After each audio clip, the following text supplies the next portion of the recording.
Alright guys, welcome to Bomb Side. Boom. Today's our first episode and what is Bomb Side is about, we are going to debunk some stuff, we're going to tell you the honest truth, and we're going to drop some F-bombs if need be. Okay, so our first episode for today is why Trump is most likely going to win and why he is a master strategist. And I'm going to explain to you why he's so good at what he is doing right now. And I actually watched most of the videos. I watched countless of videos, him talking, having debates, and stuff like that. And I draw most of my points from Scott Adams, who actually is a really awesome guy. He is the creator of Dilbert.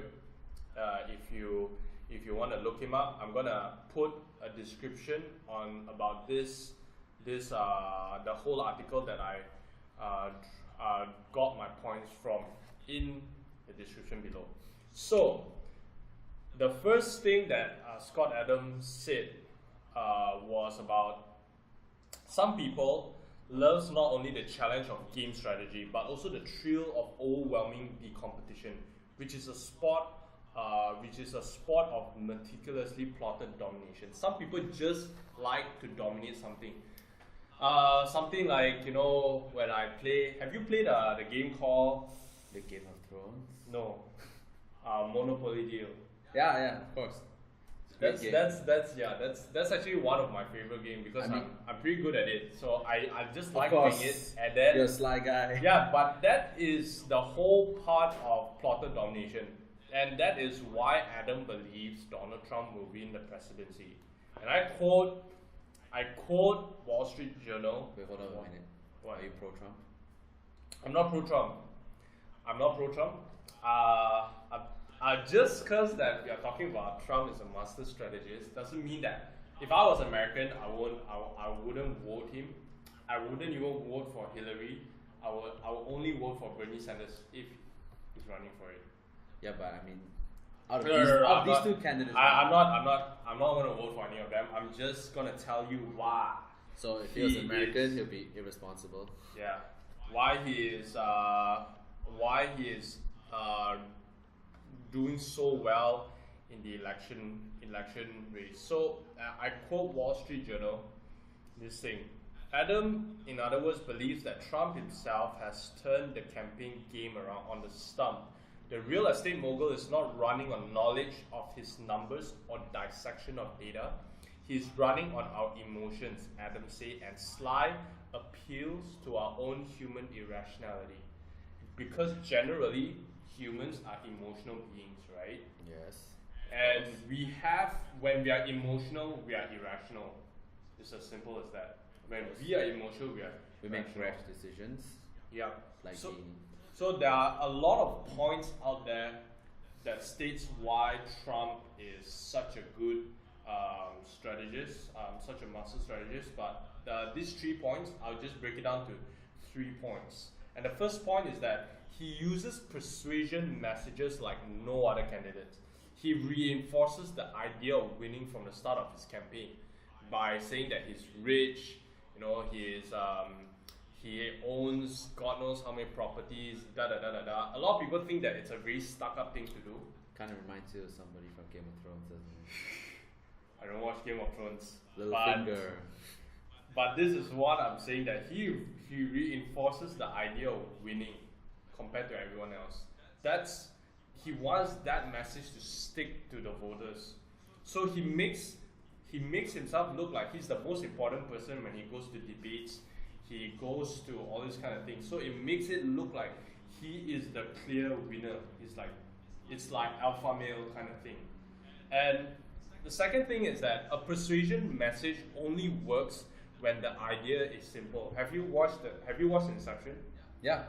I mean, the whole point of Inception is that you need to plant the seed of the idea has to be dead simple for it to work. The seed of the idea.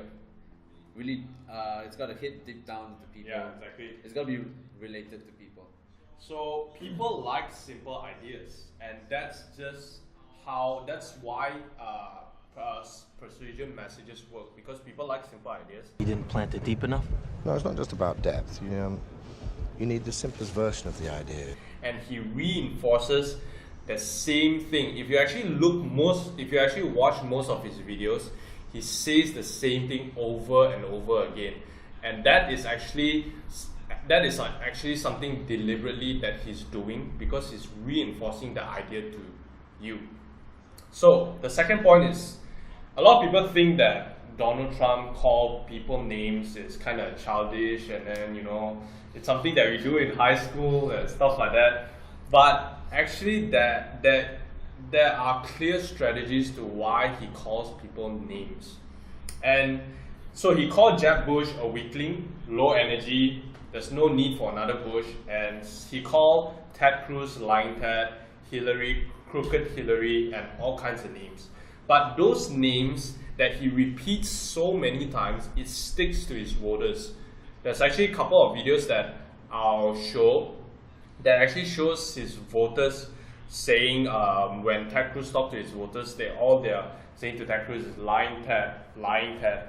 They say the same exact thing all the time. Lying Ted. Again, lying Ted! And we don't need a weak person being president of the United States. He takes out his opponents one at a time. He doesn't address all of them at once. He takes them out one by one. So now the latest person is obviously Hillary Clinton. And the thing about Hillary Clinton, how he addresses the scare is that he addresses the male spectrum of men that are scared of the idea of a woman president.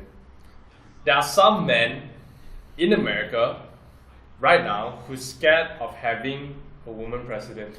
But and I feel that having Hillary is better because when her husband was in power, it was a great time. It was a great time for America, and so she has experience in running the country. That was something that a lot of Americans are saying, is that they don't want to be lied by another politician. Hillary is like the definition of a politician, and that's what. That's what politics is all about. But that's what Donald Trump is using the message. We don't need another politician. You need me to rebuild the country because I own. I'm a billionaire. I'm rich. I'm successful, and I'm gonna rebuild America. Yes. I'm gonna make America great again. But if you really look into his businesses, he actually bankrupted a lot of them. He bankrupted his hotels. Okay. Let me show you this video. You haven't watched this video. I'm gonna show you this video. Mr. Trump, you talk a lot about how you are the person on this stage to grow the economy. I want to ask you about your business record. Trump corporations, casinos and hotels, have declared bankruptcy 4 times over the last quarter century. In 2011, you told Forbes magazine, I've used the laws of the country to my advantage. He was making profits out of it. But at the same time, financial experts involved in those bankruptcies say that lenders to your companies lost billions of dollars. Question, sir. With that record, why should we trust you to run the nation's business? Because I have used the laws of this country, just like the greatest people that you read about every day in business have used the laws of this country, the chapter laws, to do a great job for my company, for myself, for my employees, for my family, etc. I have never gone bankrupt, by the way. I have never. But out of hundreds of deals, but sir, excuse me. That's your line, but your company is See. This part, right? He's establishing dominance. Yeah, of course. This part, he's establishing dominance. He's like telling, like, I'm the boss. Like, on 4 you just occasions, chill. I've taken advantage of the laws of this country, like other people. I'm not going to name their names because I'm not going to embarrass, but virtually every person that you read about on the front page of the business sections, they've used the law. The difference is when somebody else uses those laws, nobody writes about it. When I use it, they say, oh, Trump, Trump, Trump. The fact is, I built a net worth of more than $10 billion. I have a great, great company. I employ thousands of people, and I'm very proud of the job I did. Again, Chris, hundreds and hundreds of deals. He reestablished the same repetitive that he's a winner. I've done blah, blah, blah, blah, blah, hundreds of deals. He's reestablishing that to the audience. 4 times I've taken advantage of the laws, and frankly, so has everybody else in my position. Okay, true, he he used the law to get himself money, but in doing that, by bankrupting that certain hotel or that casino, a lot of people lost jobs, and he can't do that with the country. He can't do that with the country. US are $19 trillion debt. That's why you need to. Sir, let's just talk about the latest example, which is Trump Entertainment Resorts, which went bankrupt in 2009. In that case alone, lenders to your company lost over $1 billion and more than 1,100 people were laid off. Well, is that the way that you run the country? Let me tell you about the lenders. First of all, these lenders aren't babies. These are total killers. These are not the nice, sweet little people that you think, okay? You know, I mean, you're living in a world of the make-believe, Chris. You want to know the truth. And I had the good sense to leave Atlantic City, which, by the way, Caesars just went bankrupt. Every company, Chris can tell you, every company virtually in Atlantic City went bankrupt. Every company. And let me just tell you, I had the good sense, and I've gotten a lot of credit in the financial pages. 7 years ago, I left Atlantic City before it totally cratered, and I made a lot of money in Atlantic City, and I'm very proud of it. I want to tell you that. Very, very proud of it. But he reinforces. By the way, this country right now owes $19 trillion, and they need somebody like me to straighten out that mess. Yeah. See exactly why he made that guy look like a freaking idiot. When everyone started applauding, they just like applauded him. But we're coming back to my original point. He's Oh, talking what's your about original point? he cannot use this law for the country, because if let's say he decides, oh hey, I'll just let America go bankrupt, it affects the whole world. Because a lot of the world depend on America. Yeah. So if he does this for him, okay, we're talking about him because he just said just now that he bankrupts his own company to make profits. So how would it benefit the country? He's going to be president. Well, all he needs to re-establish is that he's winning, right? Like that's all he needs to do. He just needs to re-establish the point that he's winning. As long as that, actually, there's one thing. Persuasion messages works if they are irrational. They don't go by facts. So, like, if you're saying that, oh, you bankrupt this, you bankrupt that, and all he needs to just do is just keep on saying that, oh no, I never bankrupt. Like everyone in Caesars bailed out. Everyone in Atlantic City was bankrupt. I got up first. I made the right move. I was the smart one, and I made a lot of money going bankrupt. So it made the guy look stupid. That was what he did, and everyone applauded. When everyone applauded, you look stupid. Like you, the person who's trying to say that, oh, you went bankrupt, and everyone started applauding, and you look stupid. So now brings us to my last point. He taps into emotions. The strongest emotion is anger. And actually, there's this book. It's called Contagious by Jonah Berger. I'll link a description below to Amazon if you want to get a book. I highly recommend the book. It's a really good book if you want to understand how things become viral. That's what Contagious is. How social media and how things go viral. And one of the criteria of things going viral is emotions. When you're angry, you want to be heard. You want to voice out. And because most Americans has been losing their jobs, they have no jobs, like the tax is insane. So Trump addresses those stuff. Trump actually goes into those places where no other politicians wants to go to, and he gets those anger out of those people. That's why Trump is most likely going to win, even though he usually contradicts himself. Yes, of course. He usually contradicts himself because it touches on the emotional problems. When he contradicts himself, all he needs to do is just bring up the emotional problems and people will just applaud. Okay, those were your 3 points? And I have a last one just for you. Okay. The last one is he actually adopts Steve Jobs' proclaimed reality distortion field. If you know Steve Jobs is known for this term called reality distortion field. And I quote, among the persuasive techniques that Trump used to help him bend reality, Adams says, are repetition of phrases, thinking past the sale. So the initial part of his premise is stated as a given, and knowing the appeal of the simplest answer, which relates to the concept of Occam's razor. It's a very simple to have reality distortion field, you have to ignore facts. You have to bend the wheel of a customer to you by ignoring facts. So just throwing jargon after jargon. I mean, like, if you look at Apple products today, they don't sell based on like their specs. They don't sell based on specs, based on, you know, how big the gigabytes, RAMs, and all that stuff. No, but they have I'll call it a flagship feature. Maybe let's say for the old Mac was Retina display, 2K resolutions weren't out for PC yet. It came out for Mac first, I believe. So they have a flagship point for their product. But for me, I feel like Donald Trump is just jargon after jargon after jargon. Sure, some good points here and there, but it's ruining, I'll say, America and the world. And for me, I do believe.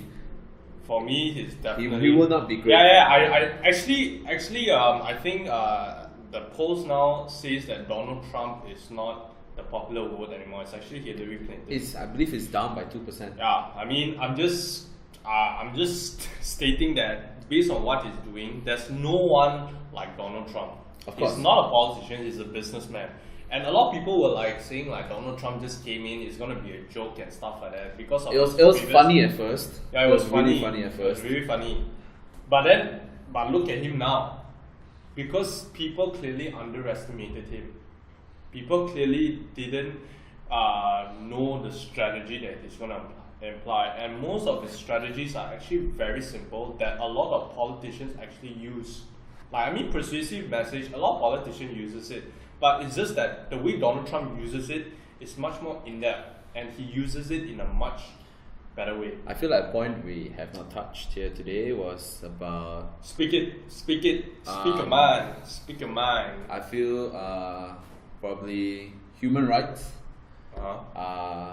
Maybe not human rights, but racism. Right? You touched a bit of racism. I touched a bit, but not a lot. So what he's really addressing is about just trying to get the dominant white votes, white supremacy. Yeah. So he's only targeting the conservatives. Yeah, exactly. So he wants to kick out Muslim people. He wants to build a wall across border of Mexico. There's actually a video that's showing that it's almost impossible to do it. It is impossible. I mean, it's impossible. And they don't have the money. Exactly. But the thing is, those people are pissed. Those conservative white people are pissed by saying that he's addressing those people's emotion, which is anger. I'm giving you, you have this problem, I'm just giving you the solution. I'm just gonna say, I'm gonna kick out all these kind of people, but that is the solution to the problem that you have. Okay, so I'm just gonna put this out there. If Trump is really just playing a game, playing that little finger game just to pull on strings, I really do hope if he wins, he's not. I can't imagine him being the president of the US. I can really imagine him just like, I don't like you, I'm gonna set off a nuke.